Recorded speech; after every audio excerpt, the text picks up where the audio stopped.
Vamos nos levantar para orar.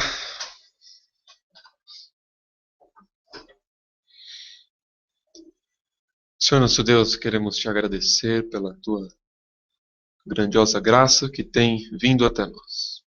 Obrigado ao Senhor pelo estudo bíblico que tivemos anteriormente. Obrigado ao Senhor pela tua bondade em nos ensinar acerca da tua palavra. Agora também, ó Deus, queremos nos achegar diante de ti, ainda que saibamos que todos os dias estamos diante de ti. Mas de um modo especial, queremos te louvar, queremos te adorar em igreja, em congregação, ó Deus, crendo que tu és galardoador, que tu és recompensador pela tua boa e majestosa graça, ó Deus. Viemos a ti então, crendo que, além de tu existires, tu falarás ao nosso coração nesta manhã. Obrigado, ó Senhor, porque temos uma palavra, temos a Escritura e, embora ela seja estável, isto é, ela não recebe acréscimos a cada tempo, mesmo assim, ela é infindável, ó Deus. Obrigado porque podemos passar toda a nossa vida lendo a mesma palavra e constantemente o Teu Espírito Santo falando a nós das mais diversas maneiras. Abre, Senhor, o nosso entendimento, que possamos, nesta exposição da Tua palavra, não ver homens, não focar em atributos terrenos, ó Deus, mas sim que possamos ver somente Cristo Jesus. Que saiamos daqui com o entendimento correto acerca da Tua palavra. Que tudo isso também seja uma forma de nos levar a crescer em piedade, ó Deus. Ajuda-nos, ó Senhor, a ter o conhecimento correto, mas ter também a prática correta.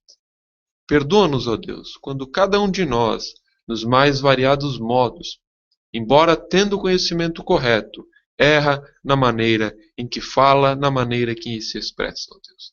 Perdoa cada um de nós, Pai, porque todos, sem exceção, caem nestes pecados, ó Deus.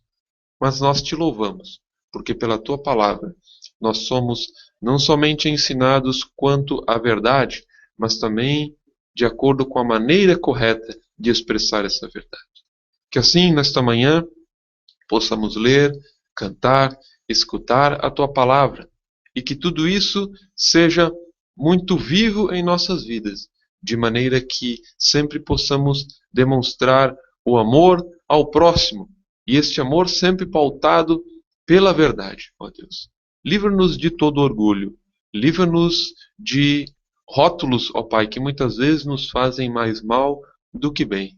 Não desejamos ser coisa alguma, senão seguidores da Tua palavra, ó Deus. Te louvamos porque podemos, com liberdade ainda em nosso país, nos reunirmos para adorar ao Teu nome.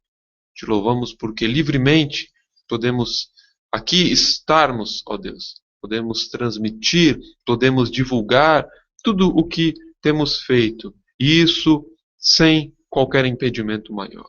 Que assim possa ser, ó Deus, para todos sempre, segundo a Tua boa vontade.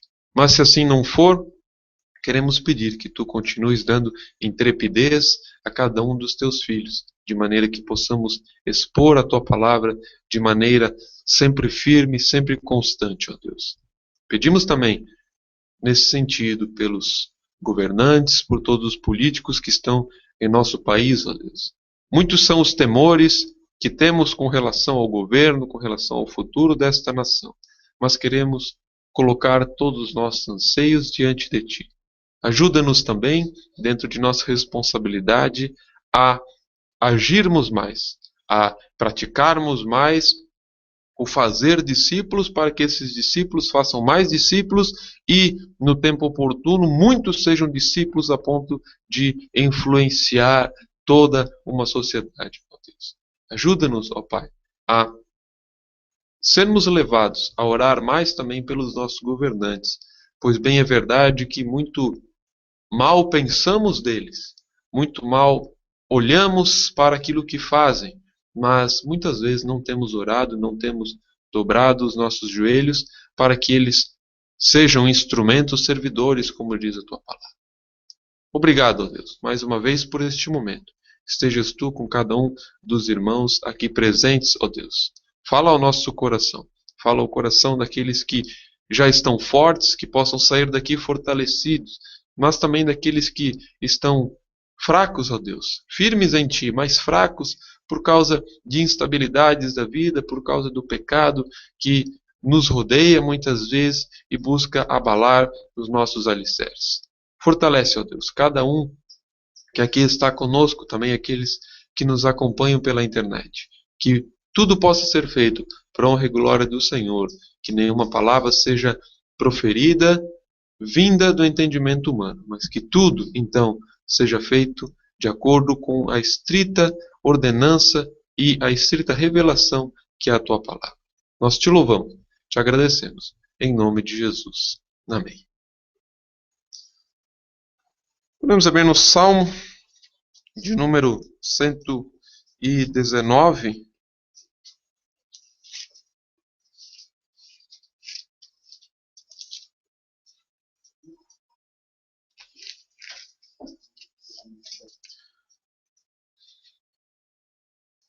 Nós vimos brevemente, semana passada, por ocasião da enchente que estava para atingir a nossa cidade, de um modo breve, os primeiros 8 capítulos do Salmo 119. Mas por então continuar a nossa leitura, a partir então do versículo 9, vamos ler mais alguns versículos. Com que purificará o jovem o seu caminho? Observando conforme a tua palavra. Com todo o meu coração te busquei. Não me deixes desviar dos teus mandamentos. Escondi a tua palavra no meu coração, para eu não pecar contra ti. Bendito és tu, ó Senhor. Ensina-me os teus estatutos. Com os meus lábios declarei todos os juízos da tua boca. Folguei tanto no caminho dos teus testemunhos, como em todas as riquezas. Meditarei nos teus preceitos, e terei respeito aos teus caminhos. Recriar-me-ei nos teus estatutos, não me esquecerei da tua palavra. Faze bem ao teu servo, para que viva e observe a tua palavra. Abre tu os meus olhos, para que veja as maravilhas da tua lei. Sou peregrino na terra, não escondas de mim os teus mandamentos. A minha alma está quebrantada de desejar os teus juízos em todo o tempo. Tu repreendeste asperamente os soberbos que são amaldiçoados, que se desviam dos teus mandamentos. Tira de sobre mim o opróbrio e o desprezo, pois guardei os teus testemunhos. Príncipes também se assentaram e falaram contra mim, mas o teu servo meditou nos teus estatutos. Também os teus testemunhos são o meu prazer e os meus conselheiros. A minha alma está apegada ao pó. Vivifica-me segundo a tua palavra. Eu te contei os meus caminhos, e tu me ouviste. Ensina-me os teus estatutos. Faze-me entender o caminho dos teus preceitos. Assim falarei das tuas maravilhas. A minha alma consome-se de tristeza. Fortalece-me segundo a tua palavra. Desvia de mim o caminho da falsidade e concede-me piedosamente a tua lei. Escolhi o caminho da verdade. Propus-me seguir os teus juízos. Apego-me aos teus testemunhos. Ó Senhor, não me confundas. Correrei pelo caminho dos teus mandamentos, quando dilatares o meu coração. Até aqui. Nós vemos como o salmista, como o Salmo 119, como nós vimos semana passada, ele tem por intento falar de algo muito característico. Quão Deus é bom. Mas qual é a forma que ele usa para falar que Deus é bom?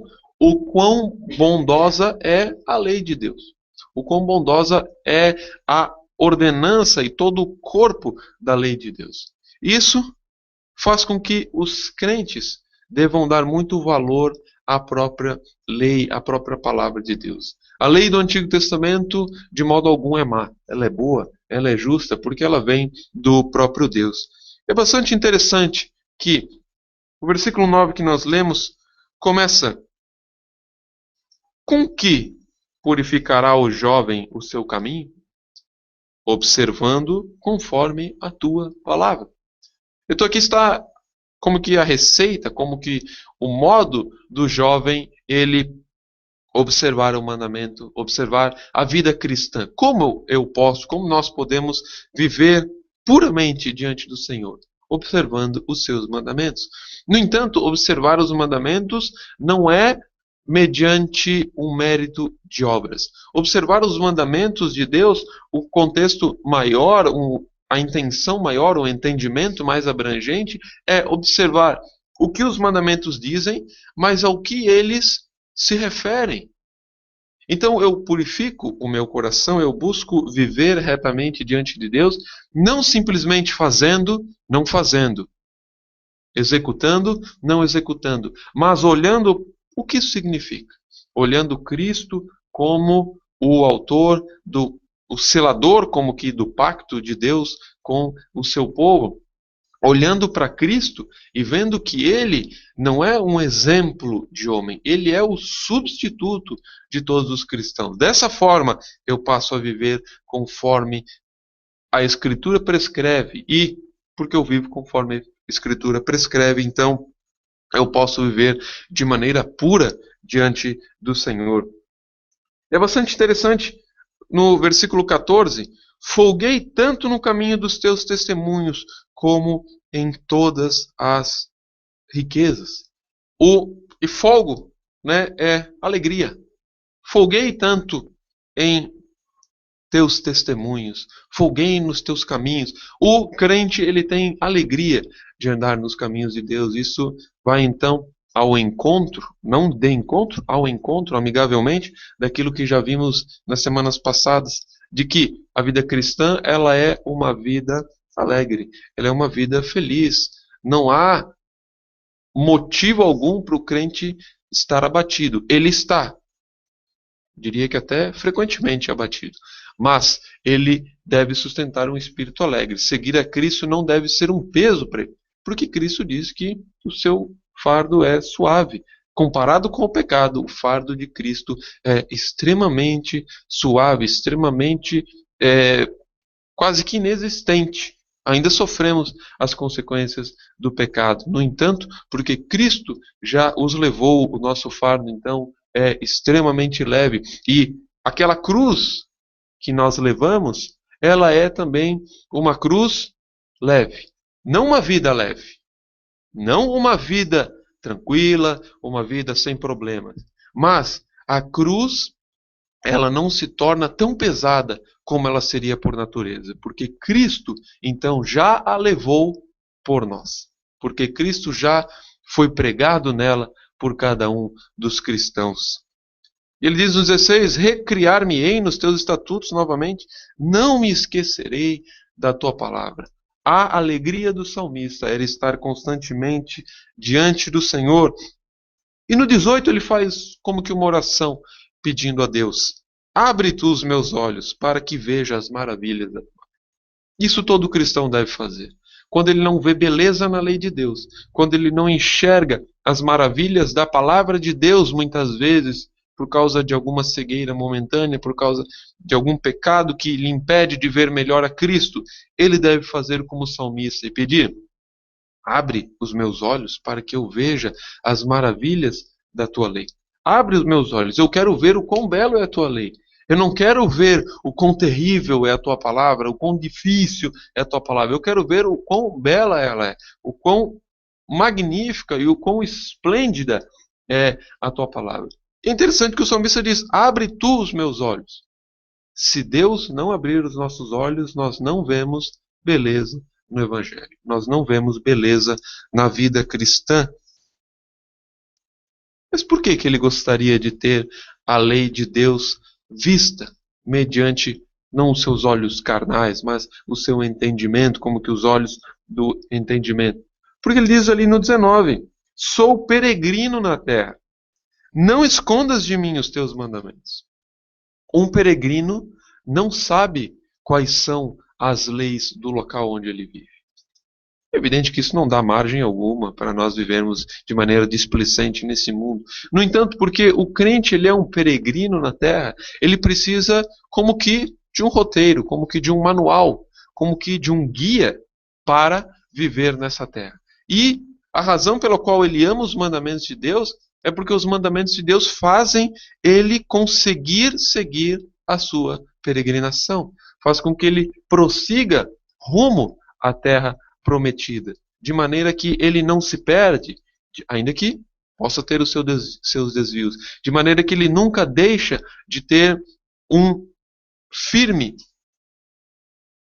quase que uma bússola perfeita no nosso entendimento diante dos homens, porque ele pode viver, ele bota a sua palavra consigo em todas as suas atividades. E ele então passa a enxergar a beleza e ele passa a enxergar as recomendações, as exortações, os mandamentos e ele passa então a viver uma vida cristã norteada pela palavra de Deus. E não há cristianismo sem Bíblia.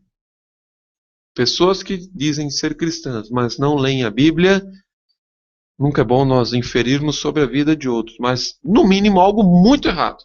No mínimo algo terrivelmente pernicioso e que não levará a boa coisa.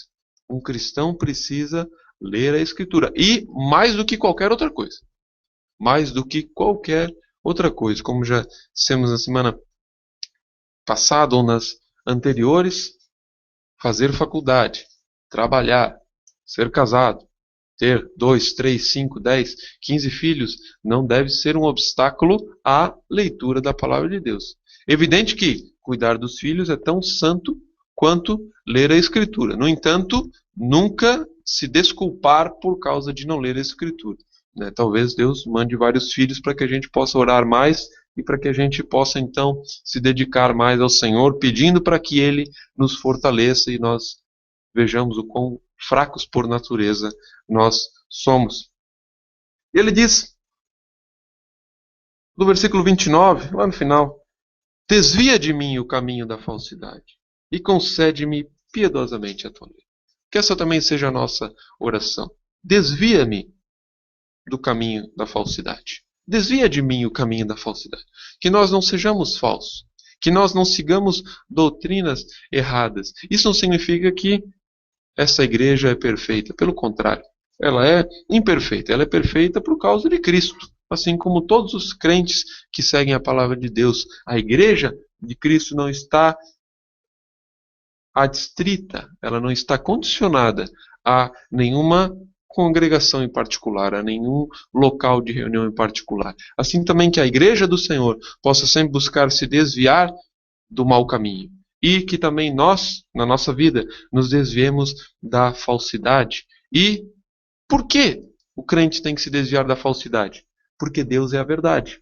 Logo, a falsidade não vem de Deus. A falsidade vem do diabo. Então, toda vez que eu sigo um caminho de falsidade, um caminho errôneo, contrário à palavra de Deus, não é um simples erro. É uma completa oposição àquilo que Deus é.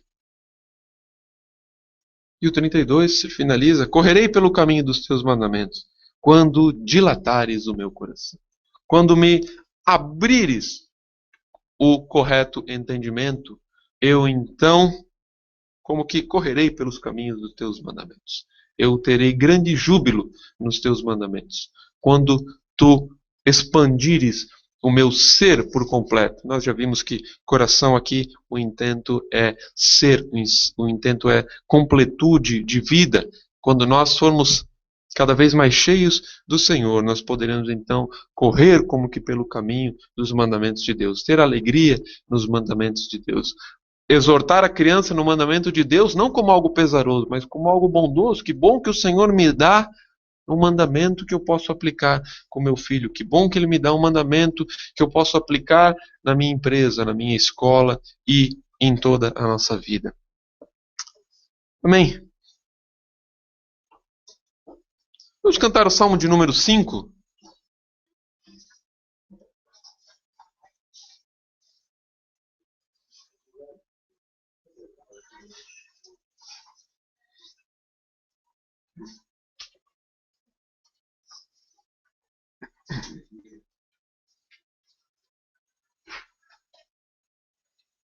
5 na melodia de Genebra. Não a primeira, a segunda. Salmo de número 5. Um salmo onde o escritor pede para que Deus atenda a sua voz. E ele dá uma série de caminhos pelos quais ele anda e uma série de motivos pelos quais ele pede que o Senhor seja com ele. Ele diz ali na segunda estrofe que desde a manhã ele está clamando. Ele diz que o Senhor ouve a sua voz. Mas por que desde a manhã ele está clamando? Por que ele pede constantemente ao Senhor? Por causa da terceira estrofe, como se fosse uma estrofe. Pois não suportas o pecado. Contigo não habita o mal. Altivos, orgulhosos, não subsistirão. Deus detesta toda a iniquidade, toda a maldade. E o Senhor vai realizar algo muito terrível com esses que praticam a iniquidade e a maldade. Ele irá destruir estes mentirosos. Eles irão perecer, os fraudulentos e os sanguinários. O Senhor abomina e exterminará. Diante disso, diante da ira de Deus, o que o salmista faz? Entra na casa de Deus. Vive diante do Senhor. Prostra-se diante do Senhor pela sua benignidade e fieldade, que é também fidelidade. E ele clama então, já que eu entro na tua casa, já que o Senhor é o meu guia, porque tu odeias a iniquidade e eu me chego a ti, por isso tu me recebes, então me dirige em tua justiça. Me dirige. Mas qual é o motivo de Deus nos dirigir em justiça? E o salmista dá uma das causas, um dos motivos, por causa dos que agridem-me. Precisamos ser guiados na justiça de Cristo por causa do mundo mau em que vivemos. Ele fala de que esses que agridem a igreja, que agridem o cristão, a eles falta fidelidade, os seus corações são perversos, proferem só adulação, proferem só engano, só formas de recompensar e de maquinar e de distorcer toda a intenção correta. A boca deles é de certo um sepulcro aberto. Senhor, o que tu farás com eles? Senhor, qual é o meu desejo para com esses homens? Declara os culpados, Senhor. Declara os culpados que caiam por seus planos maus, porque muitas são as suas transgressões e contra ti eles se rebelaram. Mas se Deus castiga esses homens culpados, homens terríveis, Senhor, nós precisamos fazer alguma coisa. E ele diz então, regozijem-se aqueles que confiam em ti, ó Senhor, porque tu és o seu defensor, e a tua bênção é para o justo, e para sempre suba o seu louvor. Como que um escudo, tu cerca este homem santo, e teu nome, então, este homem ama. Que essa possa ser também, não somente a nossa canção, mas também a nossa oração. Que esse seja o modo como nós vivamos diante do Senhor. Vamos cantar então Salmo de número 5. A minha voz, ó Deus, atende, porque a ti dirijo-me. Meu Deus, meu Rei, inclina-te ao servo teu e dá ouvidos aos seus gemidos.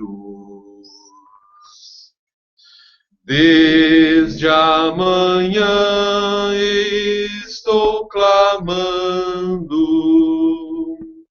tu ouves minha voz, Senhor. Sobe a ti o meu clamor, pela manhã fico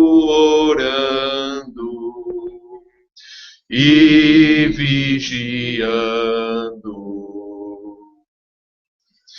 pois não suportas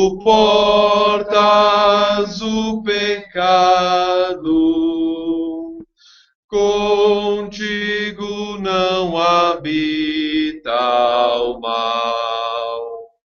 Altivos não subsistirão, detestas toda iniquidade e a maldade. Destróis todos os mentirosos, perante ti perecerão. Todos que fraudulentos são, o sanguinário abominas e exterminas. Eu, porém, entro em tua casa, perante ti prostrar-me-ei, em teu temor curvar-me-ei, pela tua benignidade e fieldade. Dirige-me em tua justiça, por causa dos que agridem-me. Em minha angústia clamo a ti, aplana-me a tua via, nela me guia. Pois falta-lhes fidelidade, seus corações perversos são, proferem só adulação, a boca deles é de certo sepulcro aberto. Declara-os, ó Deus, culpados, que caiam por seus planos maus. Muitas são suas transgressões, e contra ti se revoltaram e rebelaram. Mas regozijem-se aqueles que em ti confiam, ó Senhor, porque tu és seu defensor, e para sempre se alegrem os que te temem. Pois tua bênção é para o justo, para sempre suba seu louvor. A ti, porque de teu favor, como escudo tu o cerca, teu nome ele ama. Bem, devido ao tempo, um pouco passado. Vamos apenas cantar esse por enquanto.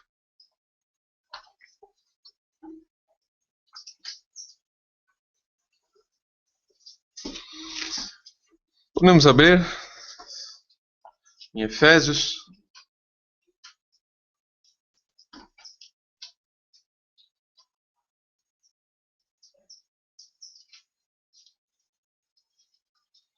Efésios capítulo 3.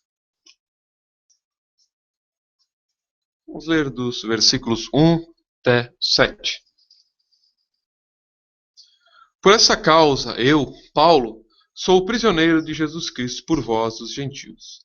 Se é que tendes ouvido a dispensação da graça de Deus, que para convosco me foi.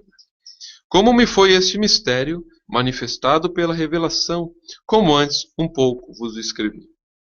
Por isso, quando ledes, podeis perceber a minha compreensão do mistério de Cristo, o qual noutros séculos não foi manifestado aos filhos dos homens, como agora tem sido revelado pelo Espírito aos seus santos apóstolos e profetas, a saber, que os gentios são co-herdeiros de um mesmo corpo e participantes da promessa em Cristo pelo Evangelho, do qual fui feito ministro, pelo dom da graça de Deus que me foi dado segundo a operação do seu poder. Até aqui, os irmãos podem se sentar.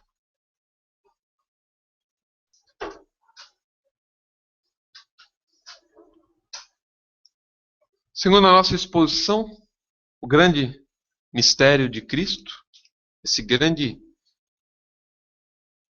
mistério que em outros séculos ficou oculto dos homens, foi agora manifestado pela pessoa de Cristo aos seus santos apóstolos mediante o Espírito Santo. E esse mistério, então, era e é ainda de que os gentios são co-herdeiros de um mesmo Senhor, são herdeiros de uma mesma herança, de maneira que os judeus e gentios, aquele que era o povo primitivo de Deus e aqueles que eram inimigos dos povos do Senhor, agora congregam sob o mesmo pavilhão, sob o mesmo local, sob uma mesma bandeira, porque a bandeira agora passou a ser Cristo Jesus. A bandeira passou agora a ser o próprio Senhor, não mais havendo divisão entre os povos, não mais havendo divisão entre povo de sangue e povo espiritual. Embora, como nós já vimos, povo de sangue, os judeus, isso por si só nunca conferia aos judeus um status, seguro a eles. Isso não significa que a circuncisão, que o pacto de Deus com o seu povo fosse fraco, mas nascer judeu não lhes conferia nenhuma salvação inerente. Era necessário, então, professar, viver uma vida de fé diante do Senhor. Já vimos como o próprio profeta Abacuque, no Antigo Testamento, diz de que o justo viverá pela fé. Todos os crentes do Antigo Testamento, aqueles judeus que eram, de fato, versados e viviam para a honra e glória do Senhor, eles eram participantes da própria bênção de Deus. No entanto, como nós vimos, os gentios eram sempre vistos como povo inimigo, como povo que o Senhor não estava com a sua bênção sobre eles. Ainda que, como no exemplo de Nínive, povos gentios eram transformados por Deus, mas não de uma maneira plena, não de uma maneira absoluta, como nós temos nos dias de hoje. E nós lemos na própria Escritura de que com a vinda de Cristo, o diabo foi amarrado para que, e a razão que a Escritura dá pela qual ele foi como que amarrado, é para que ele não venha mais a enganar as nações. Por que, então, o Evangelho hoje pode progredir para as nações? E por que ele progride há 2000 anos? Devido ao fato de o diabo não estar mais livre para cegar todas essas nações. No entanto, haverá um dia muito próximo do fim, onde ele será solto para que volte a enganar. Mas temos que ter sempre a certeza de que os crentes estarão seguros em Cristo Jesus. Esse versículo 7, então, após Paulo falar disso, ele diz de que ele foi feito ministro pelo dom da graça de Deus, mediante a operação do seu poder. É bastante interessante o que o apóstolo diz. Pelo qual fui feito ministro desse mistério que agora é a conversão dos gentios. E nós já percebemos aqui uma incongruência, um erro completamente absurdo da falsa igreja romana, onde diz que Pedro é o apóstolo dos gentios.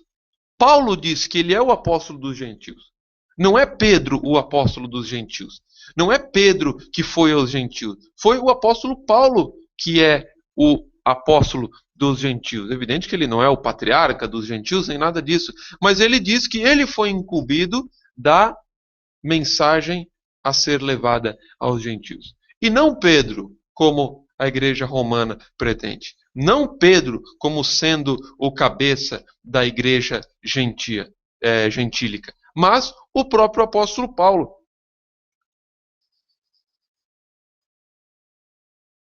E quando nós lemos em 1 Pedro, capítulo 5, versículo 1, nós vemos como esse dogma de que o Papa seria o sucessor de Pedro, e Pedro, por sua vez, seria o cabeça da igreja, o próprio Pedro desfaz essa má intenção e esse terrível entendimento. Olha o que Pedro diz. Capítulo 5, versículo 1 de 1ª carta de Pedro. Aos presbíteros que estão entre vós, admoesto eu. E olha o que o apóstolo diz. Que sou também presbítero como eles, e testemunha das aflições de Cristo. Pedro nunca, em lugar algum, se valeu de alguma suposta prerrogativa de ser mais do que os outros. Nunca se valeu de alguma prerrogativa de que a ele foi dada a missão de ir aos gentios. Quem faz isso? É o apóstolo Paulo. Paulo diz que a ele foi dada a missão de ir aos gentios. Todos deveriam ir a todos os lugares, até os confins da terra. Mas o apóstolo Paulo diz de que a ele, judeu, foi dado então essa grande missão de ir aos gentios. E nós vemos então como essa igreja, falsa igreja católica romana, ela é completamente desvirtuada da palavra de Deus.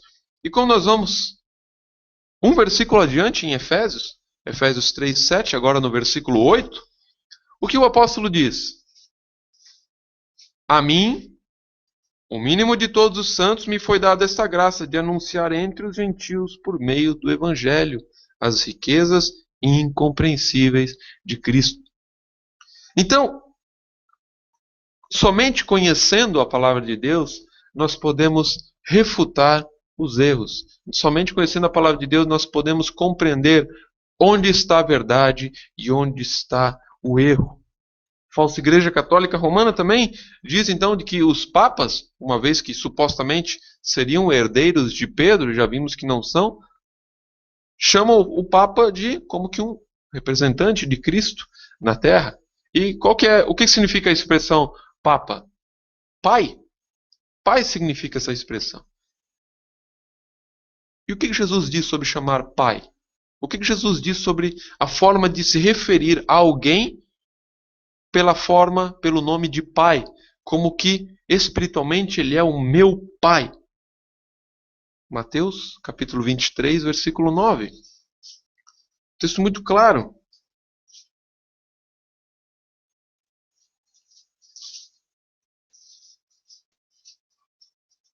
No versículo 8 ele censura dizendo, 23, versículo 8. Vós, porém, não queirais ser chamados Rabi, porque um só é o vosso mestre, a saber, o Cristo, e a todos vós sois irmãos. E o versículo 9. E a ninguém na terra chameis vosso Pai, porque um só é o vosso Pai que está no céu. Então isso evidencia novamente o erro de se ter um homem como governante, um homem como senhor de todo um reinado, de toda uma suposta igreja. No entanto, e aqui fazemos a pertinente colocação, isso não significa ódio àqueles que estão sendo enganados. Se nós devemos amar os nossos inimigos, devemos amar todos aqueles que, na ignorância, no erro, sendo enredados por Satanás, buscam seguir a verdade, mas na verdade seguem o erro. Buscam seguir a genuína palavra de Deus, mas na verdade seguem a palavra de homens. Nossa colocação, nosso intuito deve ser sempre de chamar essas pessoas ao verdadeiro evangelho. Temos também que colocar que não são primos, não são irmãos desviados, nem nada disso. São seguidores do erro. No entanto, nós também já fomos seguidores do erro em outro momento e noutra ocasião de vida. De maneira que nós devemos olhar com amor e devemos buscar retirar essas pessoas de lá pelo poder do evangelho que abre os olhos do entendimento. Nós percebemos isso e nós já vamos entrar como tudo isso se liga com o texto. Inúmeras foram as heresias ao longo dos anos, ao longo de todos os séculos de existência, que buscaram extirpar a verdadeira igreja de Deus. Muitos foram aqueles que buscaram fazer guerra contra os santos. Quando nós lemos lá em Daniel, capítulo 7, versículo 21, há um chifre, há um poder, há um reino que sobe, e aquele reino então era mais terrível do que todos os outros reinos, porque aquele reino então fazia guerra aos santos. Aquele reino buscava destruir a verdadeira igreja de Deus. E no tempo oportuno nós já vimos sobre o anticristo. Temos texto sobre a marca da besta e tudo isso, e nós percebemos que a única organização que se encaixa nessa descrição de fazer guerra contra os santos de maneira ininterrupta, vários anticristos vindo a Igreja Católica Romana. Novamente, não os católicos que lá estão no erro, mas aqueles que buscam erroneamente a Deus no lugar onde Ele não está. Isso demonstra como que nós devemos ficar muito atentos às artimanhas do inimigo. Porque com essa concepção de que Pedro era o primeiro papa, hoje nós temos a sequência verdadeira da igreja, acabam enganando devido à ignorância na própria Escritura. Não é à toa que a leitura da Bíblia não seja incentivada. Não é à toa que a leitura da Bíblia não seja recomendada para os romanos, devido ao fato de que quando eu leio a palavra eu vejo onde está o erro. Quando eu leio a palavra eu vejo onde está a incongruência.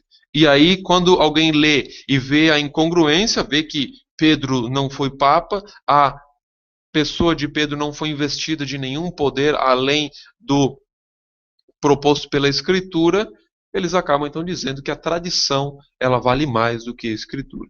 Se você pegar e ler os documentos romanistas, eles dirão claramente que quando conflitar Escritura com tradição, vale a tradição. Ou seja, a Escritura praticamente não tem nenhuma razão de existir para eles, exceto para algumas passagens bonitas de amor, felicidade. Isso tem que fazer com que nós tomemos bastante cuidado.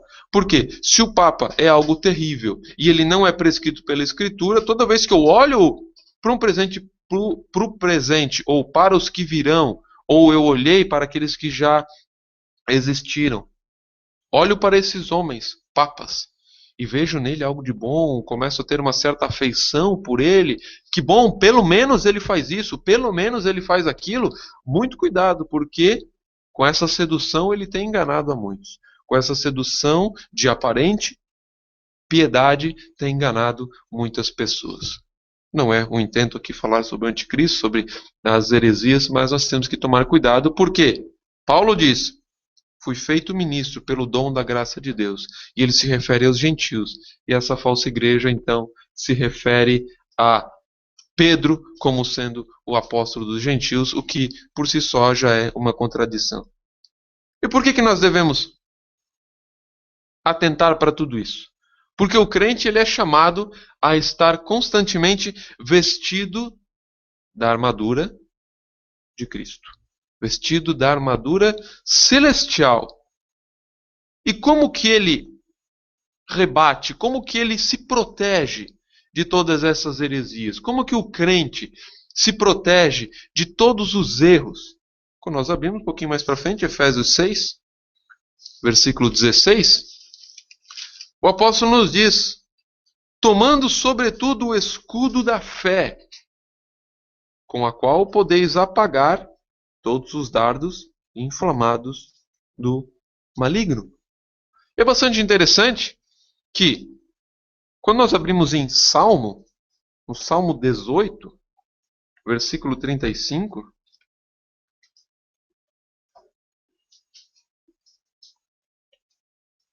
Paulo talvez tenha lido esse salmo antes de escrever a carta aos cristãos em Éfeso.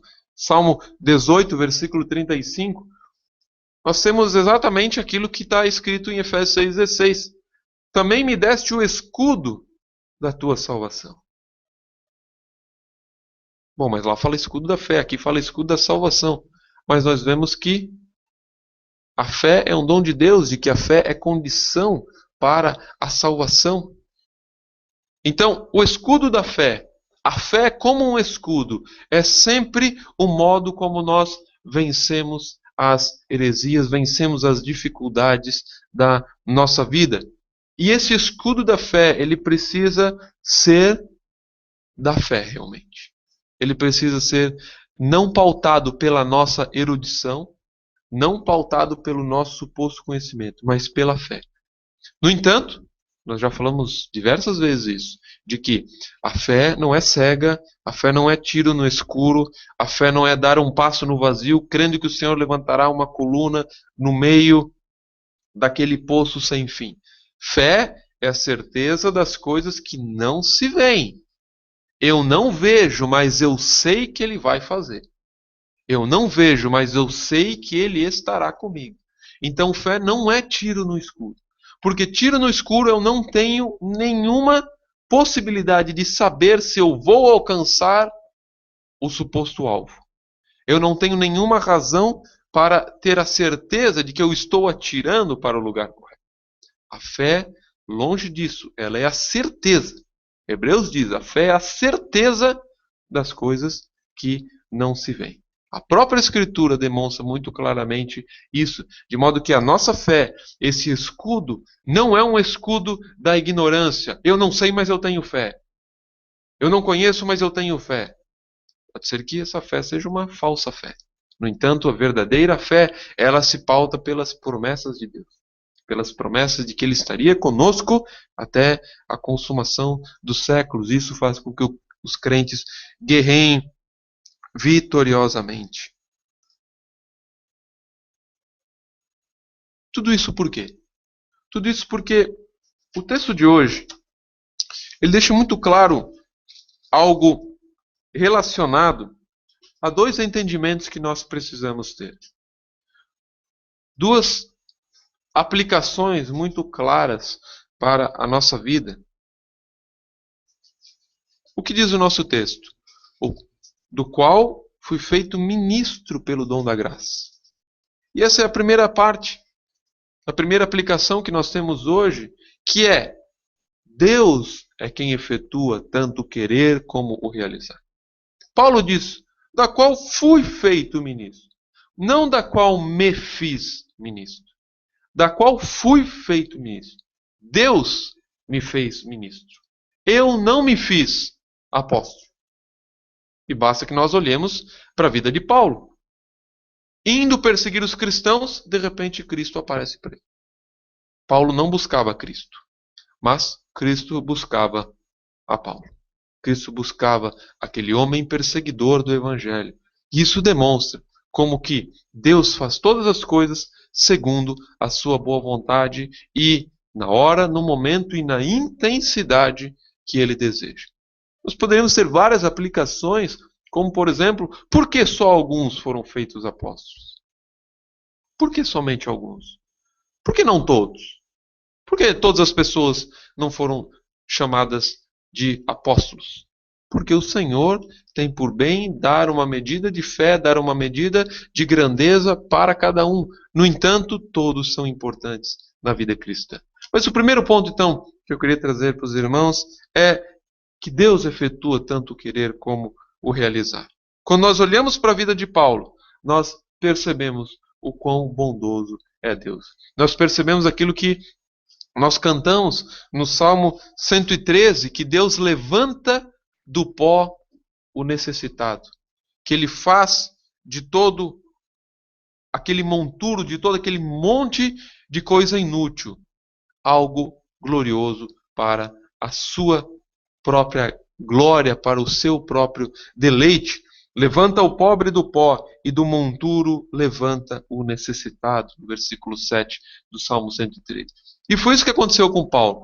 E essa mesma visão tem que ser evidente na nossa vida. Nós também temos que viver dessa forma, crendo que Deus levanta e Deus nos torna quem Ele quiser. E o terrível erro de ficarmos invejando dons das outras pessoas. Vimos isso também na exposição já anterior. Nunca inveje dons de outras pessoas. Inveje, no melhor sentido da palavra, queira ser como Cristo. Queira ser como Cristo, mas não como homens. Não queira ser nenhum dos reformadores, nem nenhum dos puritanos, nem nada disso. Queira ser como Cristo Jesus, porque eles quiseram ser como Cristo Jesus e por isso fizeram grandes coisas. Mais do que evidente versículo, Filipenses 2, versículo 13.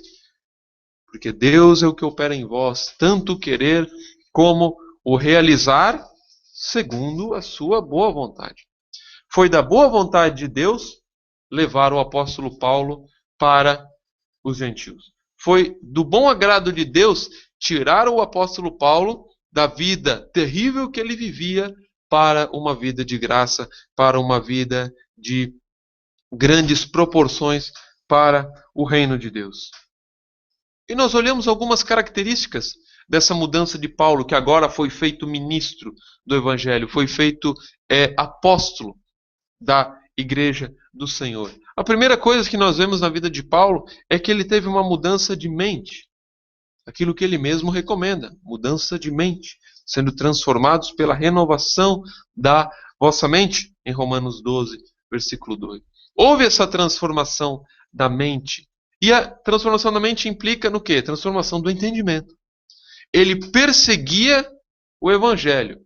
E agora o seu cristianismo demonstra como ele vive por aquilo que antes ele perseguia. E essa é uma das características de um verdadeiro cristão. Um cristão tem o seu entendimento renovado. Ele vê o mundo de uma maneira completamente diferente do que ele via antes de ser cristão. Infelizmente, nós vivemos em dias onde alguém se torna cristão e muitas vezes nós não vemos nenhuma diferença entre o antes e o depois. Não vemos nenhuma diferença nas conversas, nenhuma diferença no palavreado, nenhuma diferença naquilo que ela deseja. Antes, o seu final de semana era para viajar, era para passear, era para estar na praia, gastando dinheiro. E agora ela é cristã. E agora ela continua fazendo exatamente as mesmas coisas. Não que fazer essas coisas sejam erradas em si mesmo. No entanto, temos o dia do Senhor, temos o final de semana para estar com os irmãos, certo com a família, certo com os amigos, mas não na mesma intensidade que vivia outrora. Não mais dessa forma como era anteriormente. E o apóstolo Paulo, então, ele é uma, dentre muitas transformações que a Escritura revela, de como a mudança de entendimento transforma o cristão. Ele passa a enxergar as coisas de uma maneira completamente diferente. Ele vive diferente. Os seus pais veem que ele é diferente. Os seus amigos veem que ele é diferente. O seu patrão vê que ele é diferente. Os seus colegas de aula veem que ele é diferente. Se ele é o marido de uma casa e agora ele é um crente, e a sua esposa não é cristã, a sua esposa vê uma diferença na sua vida. Seus filhos veem a diferença. As pessoas têm que ver uma diferença. Caso contrário, que mudança de entendimento foi essa? Senão simplesmente será o entendimento de antes eu iria para o inferno, agora eu vou para o céu. Bom, no restante, não sei como viver. E a ignorância, então, quanto à Escritura, é a causa de muitos males. O profeta Oséias já asseverou, já colocou diante do povo de que o povo perecia porque faltava conhecimento. Porque não conheciam a Deus, pereciam, morriam. E assim também deve servir de alerta para nós, para que nós conheçamos a Deus. E qual que é a consequência? O que Paulo diz lá em Romanos 12, 2, depois da renovação da mente? Qual que é o desdobrar depois que eu tenho a renovação da mente? Continuação do versículo. Para que experimenteis qual seja a boa, agradável e perfeita vontade de Deus. Porque muitas vezes nós não experimentamos a boa, perfeita e agradável vontade de Deus?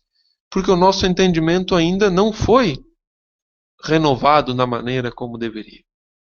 É verdade que todo crente experimenta certa medida de boa e agradável vontade de Deus. Todo crente tem uma mudança de vida. Agora, quanto mais eu entendo a doutrina, quanto mais eu conheço ao próprio Cristo, mais eu tenho essa boa, agradável e perfeita vontade de Deus junto comigo.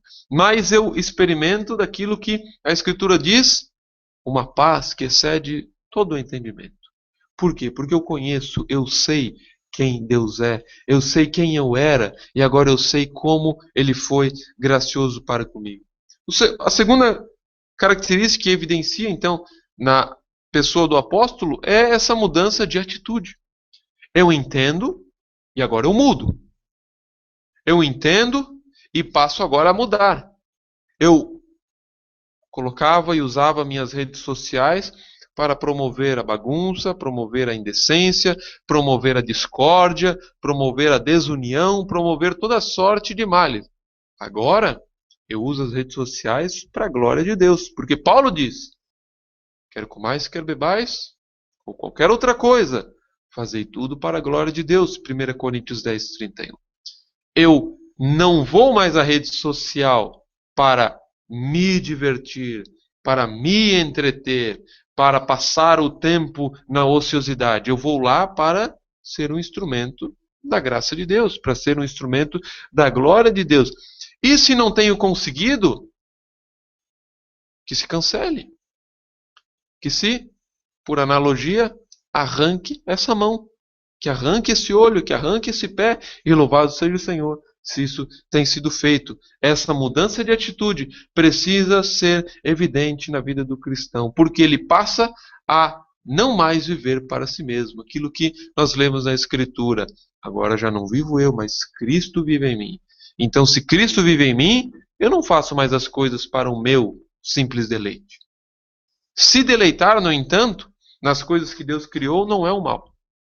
Ter alegria em entrar na internet, conversar com algum amigo, sair, passear, viajar, nada disso é errado. Pelo contrário, a Bíblia está lotada de exemplos de amizade, exemplos de parceria, exemplos de irmandade magnífica. No entanto, tudo para a glória de Deus. Tudo visando um bem maior do que simplesmente eu. Porque agora eu não vivo mais, mas Cristo vive em mim. Depois disso, Paulo ele demonstra um firme desejo de ensinar as pessoas nesse caminho.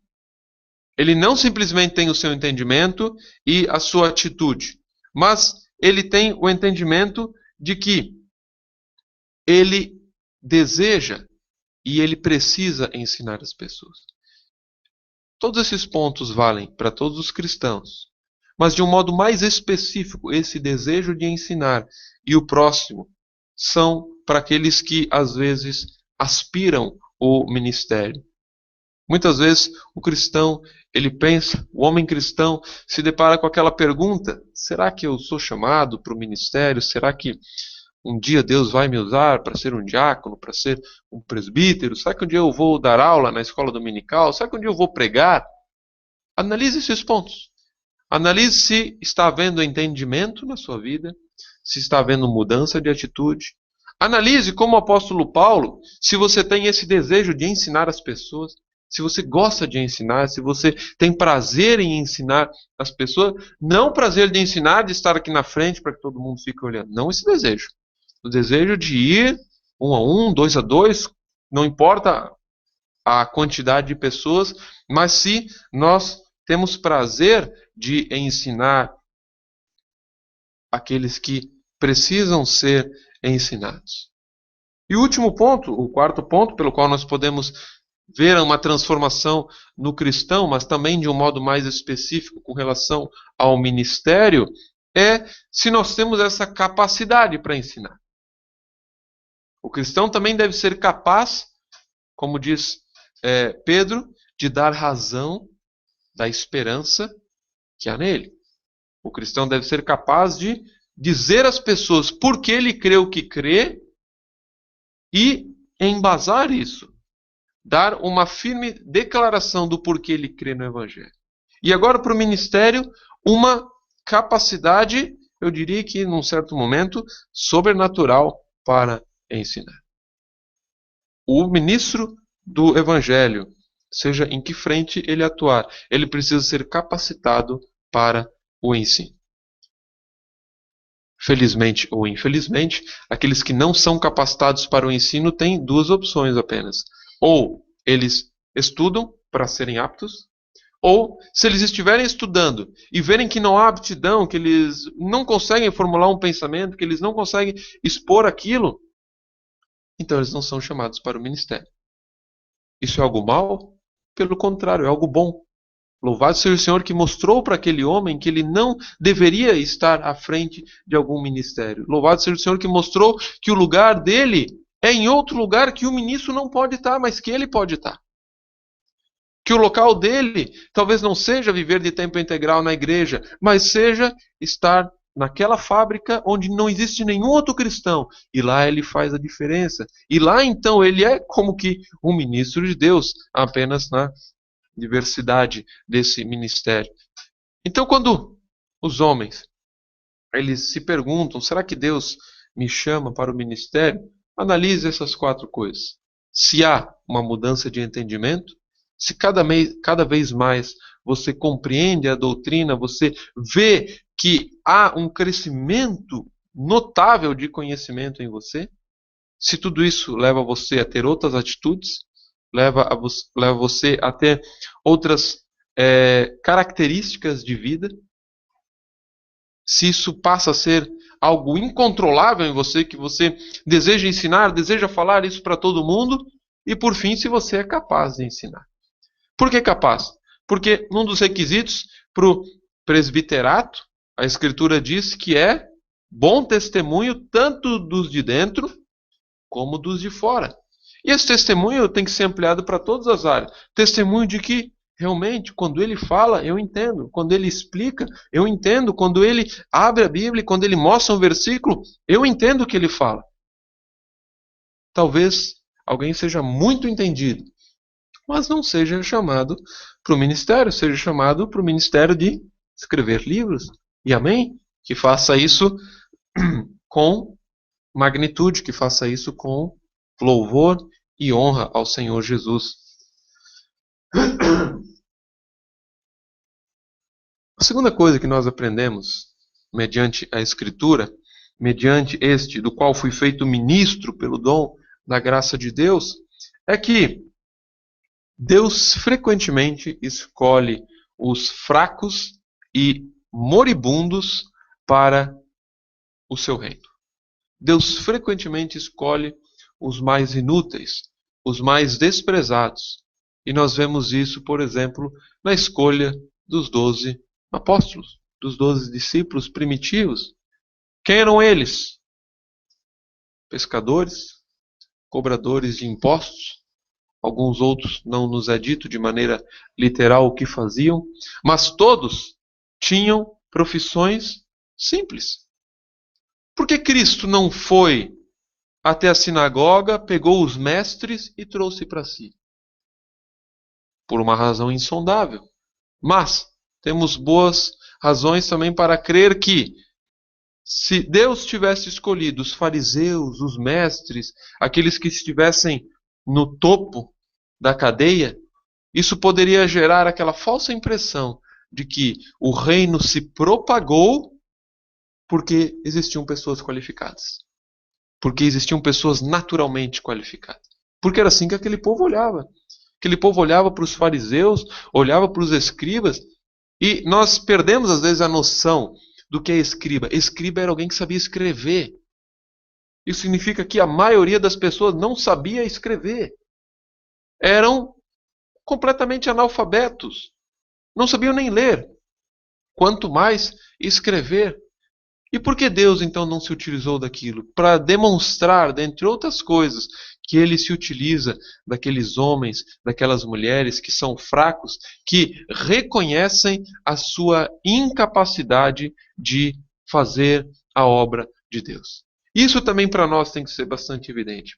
A pior coisa que nós podemos fazer na nossa vida é considerar que já estamos bem fortes, que já estamos bem abastecidos do Evangelho. O que o apóstolo nos diz? Quando sou fraco, é que sou forte.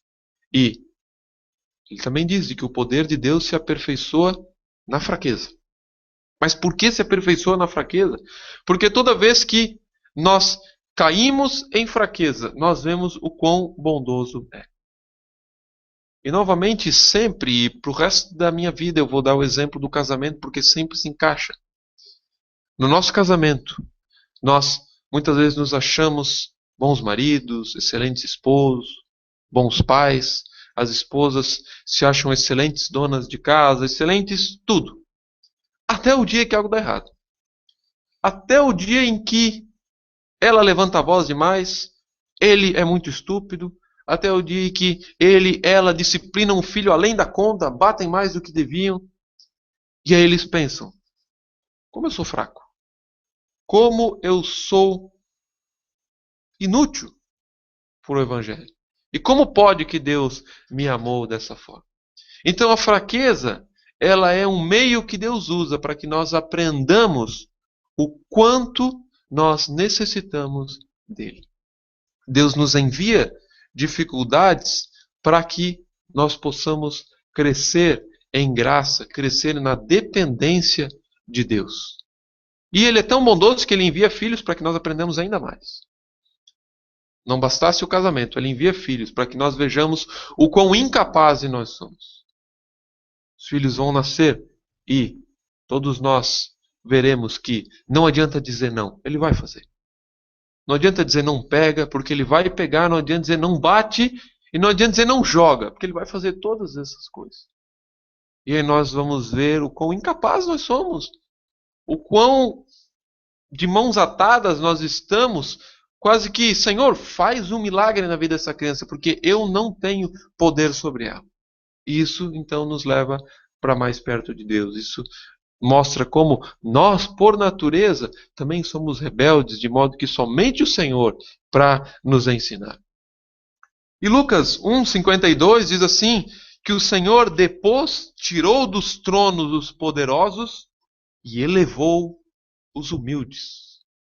Elevou os humildes. Constantemente Cristo demonstra isso. Os primeiros serão os últimos serão os primeiros. Aquele que quer ser mestre se faça servo. Essa é a característica do cristão. Uma característica de que entende o quão fraco é diante do Senhor, o quão miserável é por natureza. E quanto mais miserável ele reconhece ser, mais bem-aventurado ele é na vida cristã. No casamento, quando nós não tínhamos um entendimento correto acerca de algumas coisas, qual que é geralmente o modo como as pessoas veem o casamento? O príncipe casando com a princesa. Aquela coisa totalmente hipotética, totalmente do mundo alienígena. O homem casando com a sua cara metade. É maravilhoso aquilo. As expressões, os adjetivos usados são perfeitos. Agora, quão melhor seria se nós soubéssemos, já no início da relação, que eu vou casar com alguém perfeito em Cristo, mas enquanto aqui no corpo, imperfeito. Porque aí eu vou para o casamento, porque eu me caso, eu passo a habitar debaixo do mesmo teto, sabendo que o erro vai ser esperado. Eu espero o erro. A qualquer momento ela vai errar. A qualquer momento ele vai errar. Porque do contrário, nós entramos no casamento como a maioria das pessoas entra, crendo que o erro não deve ser esperado, que eu devo só esperar acertos, só rosas na segunda e na sexta-feira, somente comida pronta, somente carinho, somente dedicação. E aí, quando surge uma coisa errada, vem a famosa palavra decepção. Que decepção? Casei contigo, como tu é um homem terrível, por que tu não me falou que era assim? E aquela história toda começa. Quando, na verdade, nós devemos reconhecer a nossa fragilidade. Ainda mais entre cristãos. Um casal que está para se casar deveria, se já não teve, ter uma conversa muito franca e um dizer para o outro: eu vou te decepcionar talvez todos os dias da minha vida. E eu sei que tu vais me decepcionar todos os dias da minha vida. E o Senhor vai nos dar pequenos filhos decepcionadores para mim e para você. E assim a vida segue. Mas em Cristo nós somos mais do que vencedores. Porque isso demonstra então um entendimento correto. Isso demonstra como nós não confiamos em nós mesmos. Isso demonstra como nós não confiamos em coisas deste mundo. O Salmo de número 20, no seu versículo 7, Salmo 20, versículo 7, nos dá um firme parâmetro da nossa confiança. De onde a nossa confiança deve estar? Salmo 20, versículo 7. Uns confiam em carros de guerra, evidente, e outros em cavalos, mas nós faremos menção do nome do Senhor, nosso Deus. Nós não devemos confiar nas coisas humanas. E você pode pensar, isso já sei. Também já sei. Mas a gente erra, a gente continua confiando no homem. A gente continua confiando nas coisas deste mundo. Nós continuamos confiando que dará para sustentar a nossa casa porque a conta do mês fecha. E é evidente que o Senhor nos deu planos e o Senhor nos deu faculdades mentais para que nós façamos as contas. No entanto, o fato da conta fechar não significa bênção automática. Eu preciso fazer a conta, mas submetendo essa conta, Senhor, que assim seja então, ó Deus, que seja feita a tua vontade, para que eu não confie somente nisso. Por outro lado, tomemos cuidado também para, ao fazermos a conta, vermos que a conta não fecha e darmos aquele brado supostamente de fé. O Senhor proverá. O Senhor proverá, e aí começam a gastar dinheiro, começam a viver de maneira displicente, e o Senhor não provê, e aí começa a colocar a culpa no diabo, a culpa nisso, a culpa naquilo. A maneira como os crentes devem viver a maneira como os crentes devem viver deve refletir o entendimento de que eles são fracos, de que eles são necessitados e de que, apesar das circunstâncias parecerem boas, a sua confiança vem somente do Senhor. Quantas vezes o povo de Israel achava que estava em paz e não havia paz? Quantas vezes eles achavam que estava tudo bem e de repente o atalaia, o vigia, tocava sua trombeta anunciando que o povo inimigo estava vindo? Assim também deve ser a nossa vida, constantemente em alerta, sabendo que nós somos fracos, mas não vivendo aquela vida melancólica que nós já temos falado reiteradas vezes para evitar. Vivendo uma vida, sim, de fé, de força, de esperança em Cristo. Sustentando uma esperança em Cristo. Quando o irmão se chega para nós e diz, eu estou fraco, a nossa resposta deve ser, mas em Cristo tu és forte, não és? Mas em Cristo tu és mais que vencedor, não é?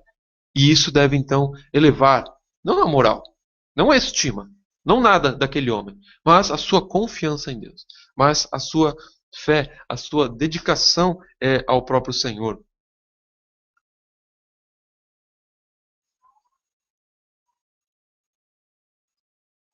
E quando nós olhamos para essa questão dos fracos, para essa questão dos humildes, nós vemos como muitas vezes nós tratamos de maneira equivocada as pessoas. Abram lá em Tiago, capítulo 2, versículos 1 a 4. Tiago fala de algo extremamente simples, de algo extremamente evidente, mas que por algum motivo nós também praticamos exatamente a mesma coisa, se não em atitudes, mas em pensamentos.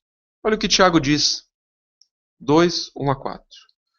Meus irmãos, não tenhais a fé de nosso Senhor Jesus Cristo, Senhor da glória, em acepção de pessoas. Porque, se no vosso ajuntamento entrar algum homem com anel de ouro no dedo, com trajes preciosos, e entrar também algum pobre com sórdido traje, e atentardes, veja que não precisa ter nenhuma atitude, simplesmente atentardes para o que traz o traje precioso, e lhe disserdes, assenta-te tu aqui num lugar de honra, e disserdes ao pobre, tu fica aí em pé, ou assenta-te abaixo do meu estrado. Porventura não fizeste distinção entre vós mesmos, e não vos fizestes juízes de maus pensamentos? Ele diz no versículo 5 então, ouvi, meus amados irmãos, porventura não escolheu Deus aos pobres deste mundo para serem ricos na fé e herdeiros do reino que prometeu aos que o amam? Nós sabemos da nossa pobreza, nós sabemos da nossa fragilidade, mas nós constantemente olhamos para o homem rico, para aquele homem que tem mais posses, para aquele homem que é mais conhecedor, para aquele homem que tem um cargo notório na igreja, em qualquer outro lugar, e nós damos a ele uma honra, não que não lhe seja devida pelo cargo, pela honra de honrar os mais velhos, mas uma honra que não lhe é devida porque nós tratamos mal aquele que não tem toda aquela aparência, aquele que não tem todo aquele cargo. Isso é algo terrível. Isso é algo terrível, isso demonstra que muitas vezes nós não ainda captamos a firme doutrina de que o Senhor usa os pobres, usa aqueles que o mundo não vê nenhuma glória. Que o Senhor usa aqueles que são fracos e são debilitados. E essas pessoas somos todos nós. A razão pela qual eles não deveriam fazer distinção entre o rico e o pobre é porque o corpo de Cristo não tem rico e pobre. O corpo de Cristo tem o irmão que pode ter mais posses, mas que ajuda o que tem menos posses. Mas uma vez que a ligação, que o entendimento é com relação à vida cristã como um todo, não isolado, nós podemos então crer na promessa de Deus. Nós podemos crer então de que em Cristo não há rico, em Cristo não há pobre, todos são um com todos. Como nós já vimos anteriormente, um mesmo edifício. No mesmo edifício não existe um local mais rico e um local mais pobre. Toda a riqueza é para ser distribuída entre os pobres. E o pobre que não tem coisa alguma, mas tem a sua mão de obra, então que ajude aquele que também precisa. Todos podem e devem fazer alguma coisa na Igreja de Deus. Mas embora nós saibamos que Deus escolheu esses fracos, Deus escolheu esses pobres, Deus escolheu esse apóstolo Paulo, Deus escolheu muitos outros homens ao longo da história da igreja que eram extremamente debilitados nos mais variados sentidos da vida. Nós constantemente temos dificuldade para levantarmos a nossa cabeça e seguirmos em fé. Nós temos dificuldade de entendermos que, embora Cristo cuide dos fracos e necessitados, Ele também guia esses fracos e necessitados. Ele não somente nos dá remédios, mas Ele também nos põe para caminhar. E isso, então, por ser constante na vida cristã, faz com que o cristão tenha entendimentos distorcidos da palavra de Deus. Ele passa, em vez de dizer, eu sou um fraco que sou forte, ele olha para a sua vida e diz, eu sou um fraco que sou fraco. Em Cristo, no âmbito abstrato, no pensamento periférico, num pensamento místico, eu sou forte, mas aqui eu sou fraco, aqui eu não consigo. E ele vive aquela vida melancólica, ele vive aquele modo existencial, sempre olhando para as negativas da vida. Ele peca e ele diz, eu sou fraco. Ele é chamado para exercer algum dom na igreja, ele diz, eu não vou porque eu sou fraco. Ele é chamado para pregar a palavra de Deus, para expor, para entregar alguma coisa na rua, ele diz, eu sou fraco. Ele sempre se desculpa com esse eu sou fraco. E para isso, então, eu queria prover alguns remédios, algumas doses que nós podemos utilizar para lutar contra esse espírito, contra esse desânimo, até mesmo excessivo, na vida cristã. De modo que nós entendamos corretamente o que é ser fraco e o que é ser pobre diante do Senhor. A primeira coisa, então, que nós podemos fazer e que nós devemos fazer é entender a doutrina do pacto de Deus, a doutrina do pacto com Cristo. Hebreus 2, versículo 18, diz assim: porque naquilo que ele mesmo, sendo tentado, padeceu, pode socorrer aos que são tentados. E no capítulo 4, versículo 15, ele diz: porque não temos um sumo sacerdote que não possa compadecer-se das nossas fraquezas, porém um que, como nós, em tudo foi tentado, mas sem pecado.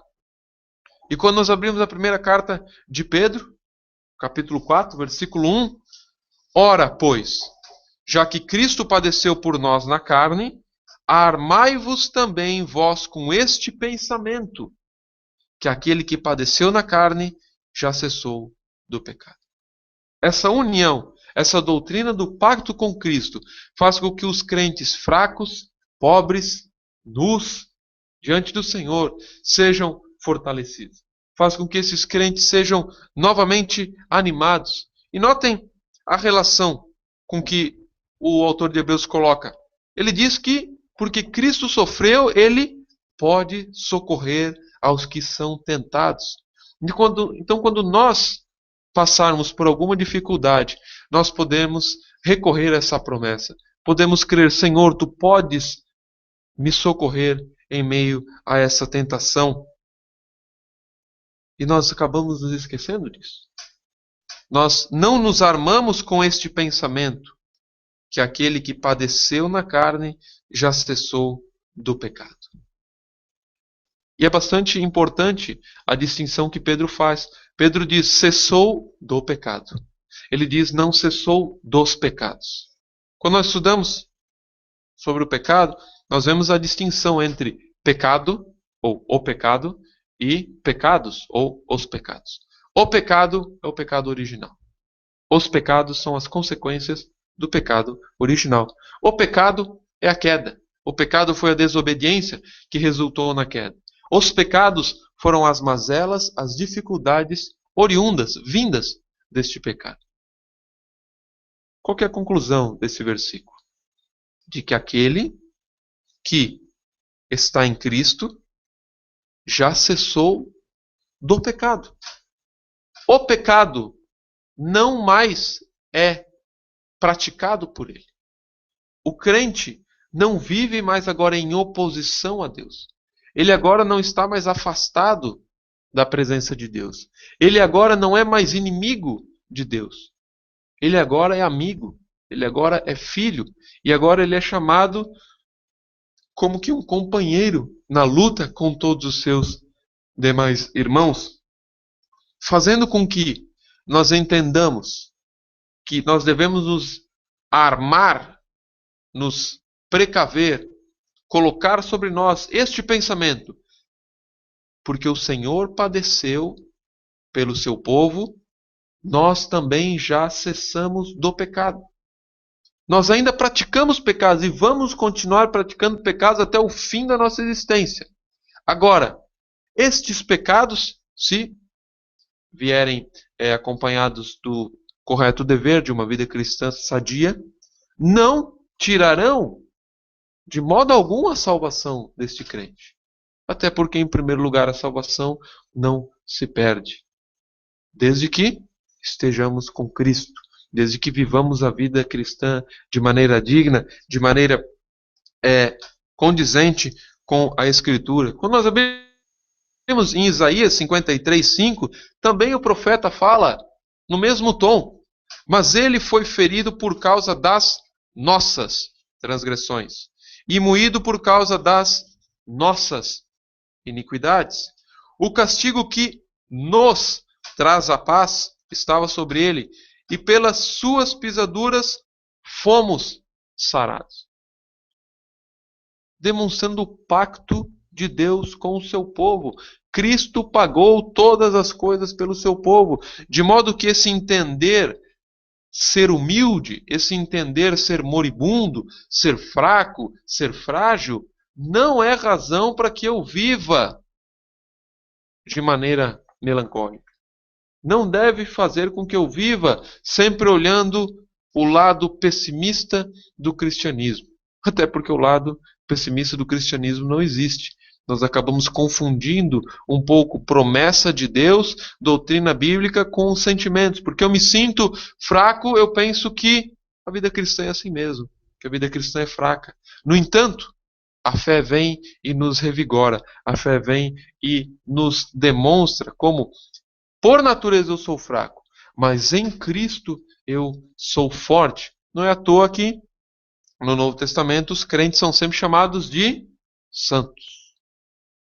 Note isso, já falamos outras vezes. Nunca um crente no Novo Testamento é chamado de pecador. Nunca. Não tem nenhuma vez. E se tem, são pecadores remidos. Pecadores salvos. Santos pecadores. Nunca somente pecador. Mas a abundante referência é sempre santos. Aos santos que estão na igreja de tal. Aos santos que estão comigo. Aos santos que visitei. Desejo ter com todos os santos.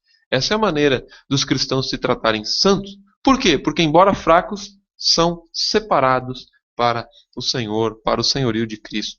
Então esse é o primeiro ponto, primeiro, como que remédio. Entenda essa doutrina do pacto. Busque entender que Cristo não é só um exemplo, que Cristo é, na obra da cruz, foi na obra da cruz, o substituto. Substituto implica dizer que eu e você deveríamos estar lá morrendo, mas não para depois ressuscitar, porque isso seria impossível para nós. Ele morreu a morte que nós não poderíamos morrer. Ele nos transformou de modo sobrenatural. E porque ele é o substituto, é simplesmente uma conta matemática. Tiro um e coloco o outro. Jesus. Mas com Jesus, todos os crentes que seguem fielmente a palavra de Deus. Isso é certamente magnífico. Entender essa doutrina, entender essa união do pacto com Deus faz com que a vida cristã em muito revigore, faz com que a nossa fé em muito cresça diante do Senhor. Segundo ponto, então, medite que enquanto Adão recebeu vida e nos deixou morte, Cristo recebeu morte, mas nos deixou vida. Por isso que a palavra de Deus chama ele de o novo Adão, o novo homem. 1 Coríntios 15:45. Assim está também escrito: o primeiro homem, Adão, foi feito em alma vivente. O último Adão, em espírito vivificante. Medite também nessas coisas, para que a sua vida cristã seja mais ativa, seja mais feliz. Que agora Cristo legou vida para todos nós. Cristo não lega, Cristo não nos deixa mais morte, Cristo nos deixa vida. E no versículo 22, nós voltarmos um pouquinho.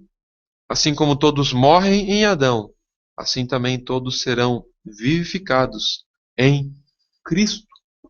Então, entender essa grandiosa bênção de Cristo, que é Cristo, faz com que o cristão seja muito mais fortalecido. Nós temos o grave erro de não meditarmos nessas coisas. Temos o grave erro de não passarmos a contemplar todas essas características da vida cristã. E aí nós só olhamos a parte do fraco, do pobre, do oprimido e acabamos tendo um entendimento distorcido da palavra de Deus.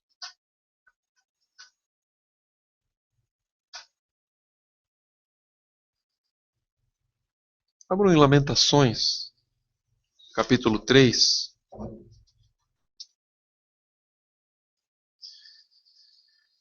Depois de Jeremias, as Lamentações de Jeremias.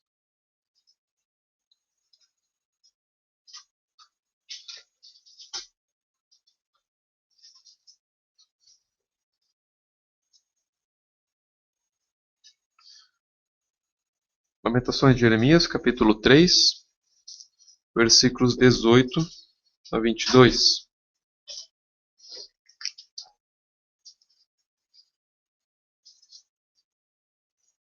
Quando nós cairmos em algum pecado, daqueles mais intencionais, quando nós nos olharmos fracos, quando nós nos olharmos completamente e nos vermos completamente sem esperança, faça como fez Jeremias. Faça como fez esse santo homem do Senhor. Nós vamos ler do 3:18 até o 22. Então disse eu: já pereceu a minha força, como também a minha esperança no Senhor. Lembra-te da minha aflição e do meu pranto e do abismo e do ferro. Minha alma certamente disto se lembra e se abate dentro de mim.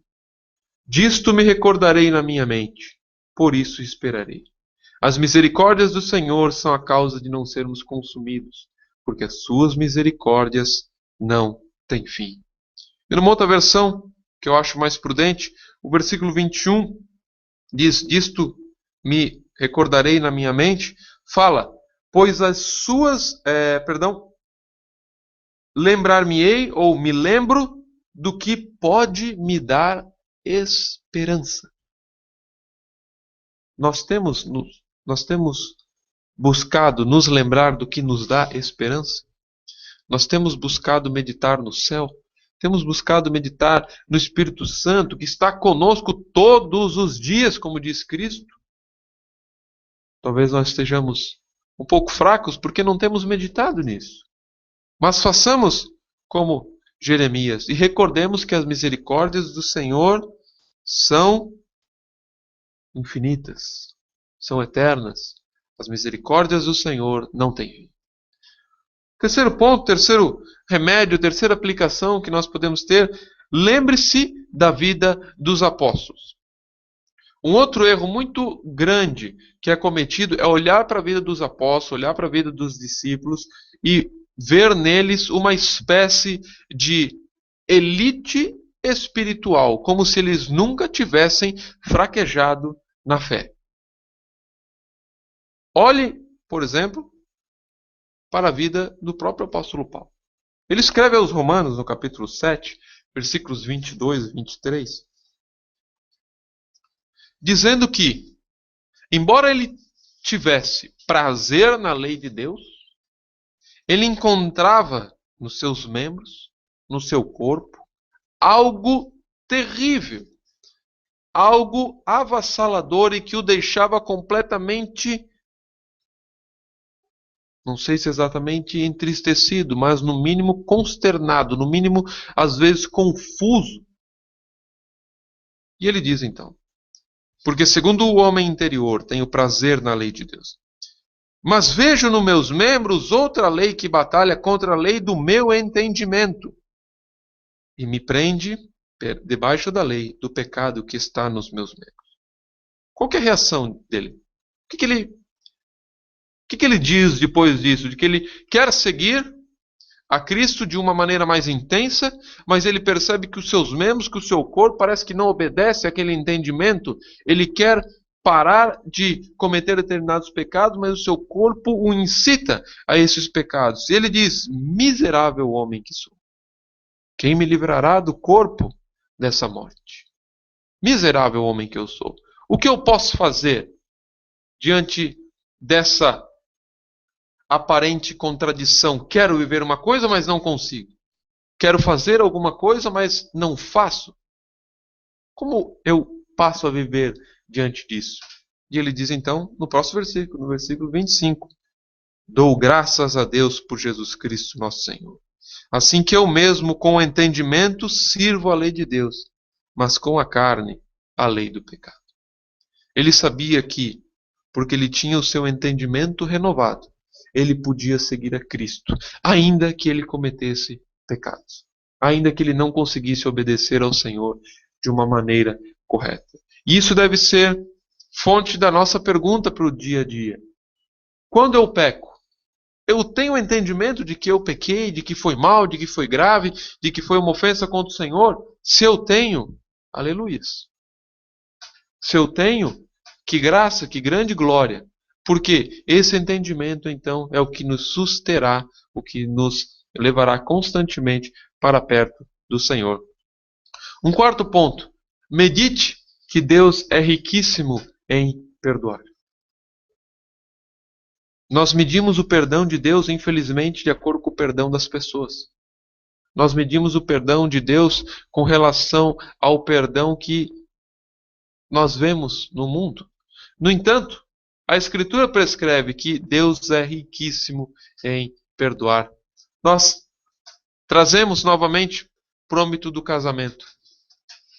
No casamento, deveria reinar o perdão perpétuo, exceto para aquelas condições que a palavra de Deus prescreve. Nunca, nenhuma situação deveria ser causa para eu não querer mais estar com o meu cônjuge. Por quê? Porque Cristo perdoou todas as coisas.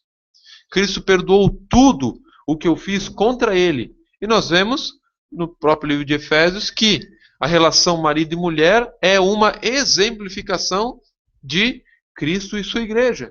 Então, se o meu casamento não é como Cristo trata a sua igreja e como a igreja se submete a Cristo, tem algo errado. Tem algo errado e esse casamento pode ser tudo. Pode ser magnífico, pode ser glorioso, pode ser muito belo. A esposa pode dizer, eu amo estar com meu marido porque ele é submisso, ele faz tudo que eu peço, ele faz tudo que eu mando. Podem não ter brigas nenhumas, mas não será bíblico.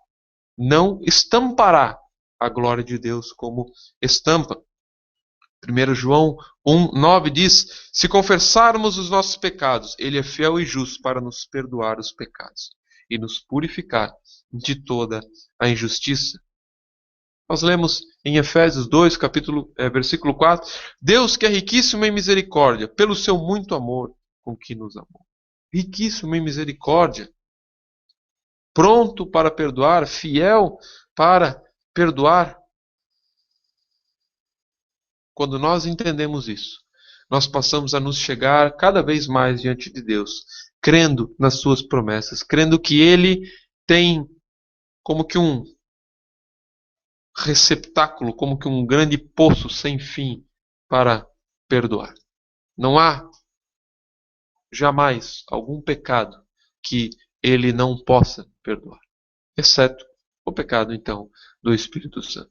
E até mesmo aqueles pecados, aquelas desobediências que, embora sejam do âmbito espiritual, muitas vezes estão no âmbito civil, como era o caso de Israel no Antigo Testamento, e deveria ser o nosso caso hoje, mas ainda o Senhor não teve por bem que isso se concretize.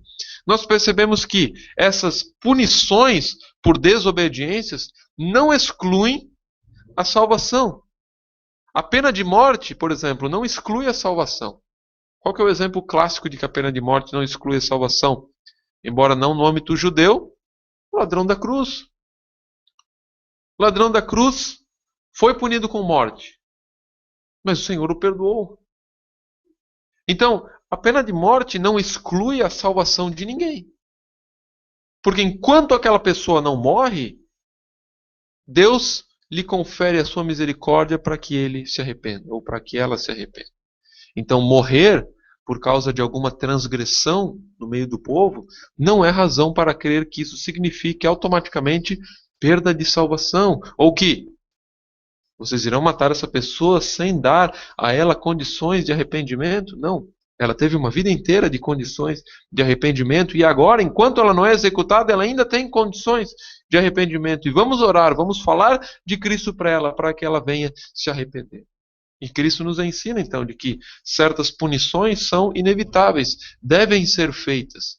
Mas isso nunca exclui, então, a salvação. Isaías demonstra de uma maneira muito bela, capítulo 55, versículo 1.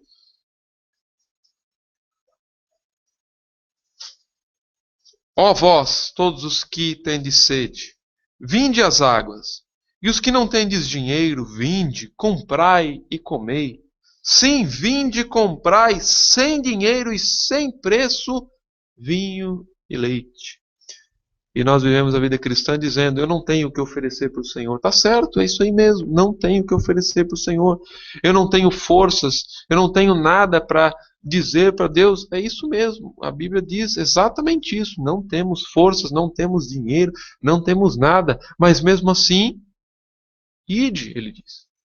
Ou venham até mim. Comprai, comei, bebei todos. E não existiam formas de pagamento como nós temos hoje no Antigo Testamento. E essa característica de compra e venda, então, ela é muito mais sublime do que nós podemos imaginar. Nós devemos ir a Cristo, querendo comprar tudo e sabendo que não precisaremos pagar nada. Por quê? Porque só tem um preço para comprar. Só tem uma moeda com que se compra: o sangue de Cristo. E o sangue de Cristo já é a moeda de todo aquele que se achega para arrependimento dos seus pecados. Então nós podemos nos achegar diante do Senhor com grande confiança. O quinto ponto, lembre-se sempre de que somente no céu nós seremos livres de todo esse pecado, de todas essas mazelas.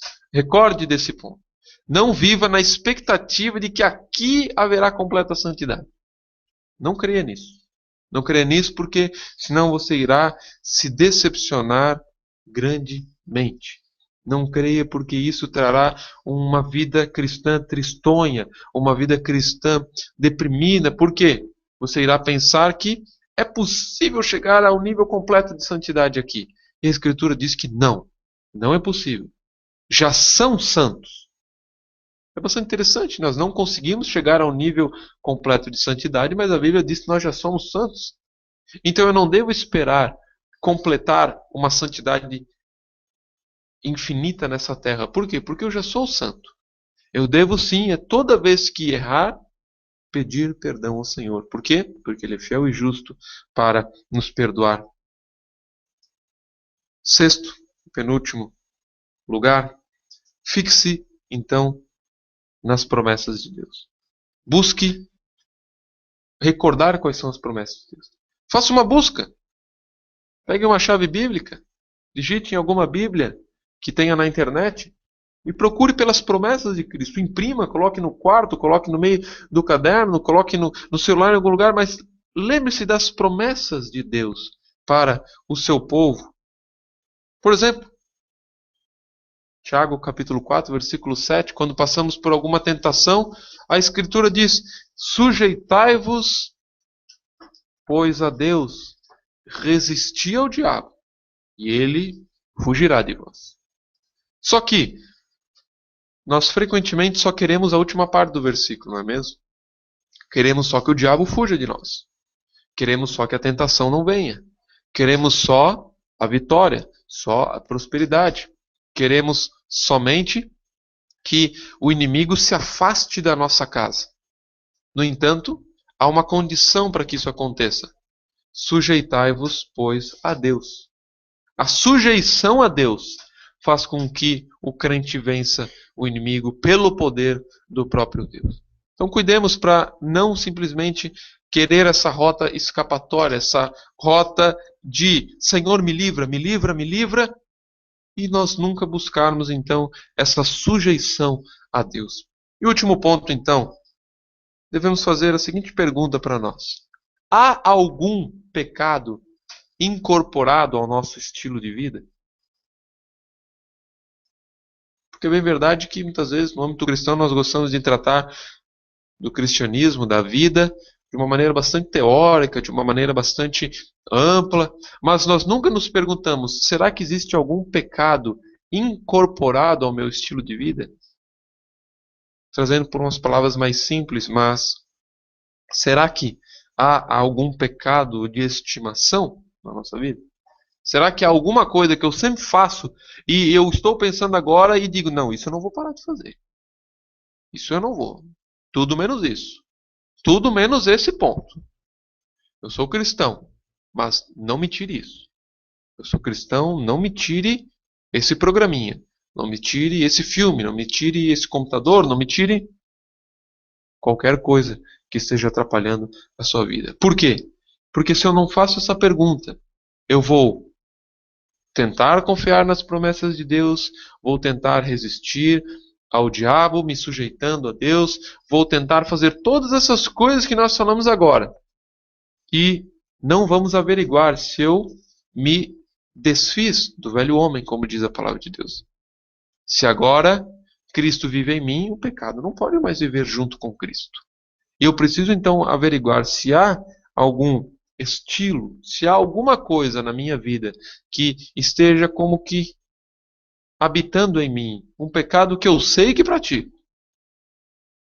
Um pecado, por exemplo, sendo imprudente no trânsito. Ah, mas ser imprudente no trânsito é pecado? Claro que é, coloca os outros em risco. E eu não devo colocar desnecessariamente as outras pessoas em risco. Isso pode ser um pecado incorporado ao nosso estilo de vida. Então, muitas coisas que aparentemente são tão simples, são tão inocentes, alguma coisa tão pequena que ninguém sabe. Aquele orgulho que nós temos, nós já falamos várias vezes disso. Estamos na frente do computador e nós resolvemos um problema que só nós sabíamos, que isso aconteceu no nosso computador, e nós resolvemos aquele problema e nós pensamos, ninguém mais ia conseguir resolver. Ninguém mais, ninguém, só eu. Eu, o bom, criatura perfeita, aqui ó. Ninguém faz uma planilha como eu. Ninguém conhece sua planilha, ninguém sabe dessa planilha, mas a gente se orgulha desse tipo de coisa. Talvez pode ser também algo incorporado à nossa vida. Então cuidemos, e quando nós acharmos, e nós vamos achar, nós temos que achar alguma coisa, que nós façamos como aquilo que Cristo disse. Se a tua mão ou o teu pé te escandalizar, corta fora essa porcaria. Se você é um imprudente no trânsito, deixa o carro em casa, deixa a moto em casa e passa a andar de ônibus. E se no ônibus você vê velhinhos em pé, quase caindo naquelas curvas, e você não se levanta para ele sentar, não anda mais de ônibus, começa a andar a pé. Faz alguma coisa, mas tira esse mal, essa atitude que te leva a pecar. E a expressão que Cristo usa, o modo como ele se reporta a isso é bastante forte. Se escandalizar, corta fora. Ele considera o evitar o pecado, o cortar o pecado, como cortar um pé fora, como cortar uma mão, como arrancar um olho fora. As nossas irmãs que trabalham na área médica sabem disso. Corte assim só a pontinha de um dedinho sem anestesia para ver o quanto vai doer. É mais ou menos assim, essa dor que a gente pode ser que passe para retirar um pecado da nossa vida. Mas vai ser muito melhor fazer isso do que viver com essa prática, incorporando, encampando o pecado dentro da nossa vida. Nós possamos então, essa manhã, confiar naquilo que a palavra diz em Neemias 4,19. Grande e extensa é a obra. No entanto, o nosso Deus pelejará por nós. Grande e extensa é a obra que o cristão tem. Grande e extensa é a obra que a igreja tem. Mas Deus pelejará por nós. Então, quando nós olharmos a vida do apóstolo, que nós vejamos sempre Cristo, é o que nós temos buscado enfatizar semanalmente. Neemias 4,19 e 4,20. Busquemos enfatizar sempre Cristo e notar Cristo Jesus na nossa vida. Que quando nós lermos do qual fui feito ministro, que nós entendamos que tudo isso está por trás de um ser ministro. Que quando nós lermos pelo dom da graça de Deus que me foi dado segundo a operação do seu poder, possamos entender que tudo isso foi graça de Deus e que é um modo de se viver esse poder. Que esse poder seja manifesto nas nossas vidas, que nós possamos seguir a vida cristã em santidade, em amor, em perseverança, crendo sempre que somos peregrinos nessa terra. Somos peregrinos e haverá o dia então que seremos libertos do corpo dessa morte e então jubilaremos, festejaremos e nos gloriaremos, quem sabe nos abraçaremos no céu e estaremos felizes para todo sempre. E uma felicidade inigualável com qualquer coisa que esse mundo possa prover para nós. Podemos nos levantar para orar?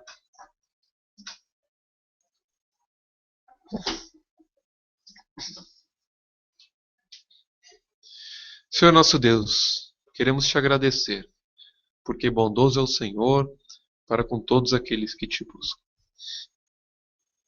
Que esta mensagem, ó Deus, que a tua palavra possa ter animado os corações. Que essa tua palavra, ó Deus, possa ter movido a nossa vida em direção ao teu evangelho. Mas sabemos, ó Deus, que palavras de homens não podem coisa alguma. Por isso que tudo isso que os irmãos aqui presentes, aqueles que nos acompanham pela internet, puderam ouvir nesta manhã, seja vivo em suas vidas mediante a operação do Espírito Santo, ó Pai. Em especial, esse último ponto que vimos, ó Deus. Livra-nos daqueles pecados que estão incorporados ao nosso estilo de vida. Que possamos nos despir de todos esses males, a fim de que nós possamos entender qual é a boa, agradável e perfeita vontade que vem das tuas mãos, ó Deus. Obrigado porque não é o homem quem se faz cristão, mas é tu, por meio de Cristo Jesus, que nos torna crentes em ti, ó Pai. E obrigado porque, assim como foi com o apóstolo Paulo e com todos os outros demais apóstolos e homens cristãos que receberam grande poder e graça vindo do teu nome, vindo da tua boa mão, também assim nós possamos crer, ó Deus. Que vivamos uma vida cheia de fé, cheia de esperança, cheia de amor, mas não como o mundo quer. Não fé, amor e esperança na forma mundana, mas na forma bíblica, crendo com o escudo da fé, ó Deus, tendo o amor pela verdade, ó Deus, e tendo a esperança da redenção eterna, a esperança da ressurreição de todos os santos, na qual poderemos experimentar a plenitude do conhecer ao Senhor. Nós te louvamos, te agradecemos porque sempre somos ensinados pela tua palavra, de maneira que nada nos falta. E tudo isso nos é vindo, porque o Senhor é o nosso pastor e nada nos faltará. Nós te louvamos e te agradecemos pelos méritos de Cristo Jesus. Amém. Vamos cantar um último salmo.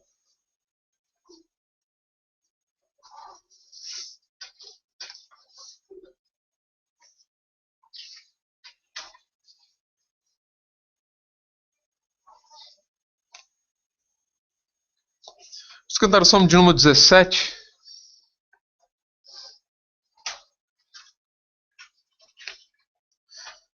Salmo 17, a parte 1 e a parte 2, primeira folha. Acho que todos têm mudado ali no saltério, mas a penúltima frase lá embaixo é: e não e que se erguem contra a tua destra. Na verdade é dos que se erguem contra a sua destra, porque o e ali não faria sentido com a frase anterior. Afinal, ó tu que livras os que te descansam e que se erguem contra a tua destra, não, esses Deus não livra. É dos que se erguem contra a tua destra. Bom, então apenas lá embaixo, dos em vez de e. Vamos cantar então o Salmo 17, parte 1 e parte 2. Senhor, escuta, causa da justiça, ao meu clamor vem atender, Senhor Deus, escuta o meu orar que não é feito de lábios tortos. Minha sentença saia de teu rosto, Rumo à razão, teus olhos direciona, meu veredito, venha da tua face, olha equidade. Meu coração sondaste e provaste, fizeste-me visita vespertina, fazendo isso me examinaste. Nada encontraste.